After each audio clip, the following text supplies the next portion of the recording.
বন্ধুরা, আমি আজকে একটা দই এঁচড় করব। দেখুন, এঁচড়গুলোকে আমি ডুমো ডুমো করে কেটে নিয়েছিলাম, কেটে একটু সিটি দিয়ে নিয়েছি প্রেসার কুকারে। তারপর আমি একটা তেল দিয়ে, সর্ষের তেল দিয়ে, একটু নুন, একটু হলুদ দিয়ে এটাকে একটু হালকা ভেজে নিয়েছি। ফ্রাই প্যানের মধ্যে আমি আবার সর্ষের তেল দিয়ে এর মধ্যে একটু মেথি ফোড়ন দিয়েছি হাফ চামচ। তার মধ্যে আমি দুটো রসুন এর মধ্যে থেতো করে দিলাম।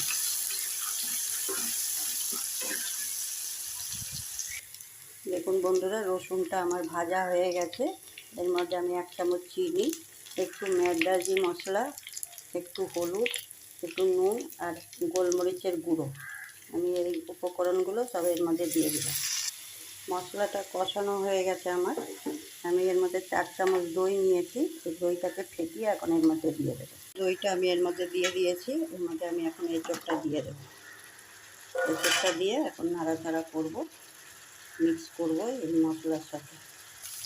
দেখুন, আমার এঁচড়টা কষানো হয়ে গেছে দইয়ের মধ্যে। এখন আমি সেই দইয়ের বাটিটার মধ্যে 1 চামচ কর্নফ্লাওয়ার গুলে নিয়েছি, দিয়ে এখন এটার মধ্যে দিয়ে দেবো। দেখুন, আমার দই এঁচড় কমপ্লিট। এটা খেতে রুটি দিয়ে, ভাত দিয়ে, পরোটা দিয়ে, লুচি দিয়ে সব দিয়েই ভালো লাগে খেতে। এটা একবার এরকম করে এঁচড় বানিয়ে দেখুন, দই এঁচড়।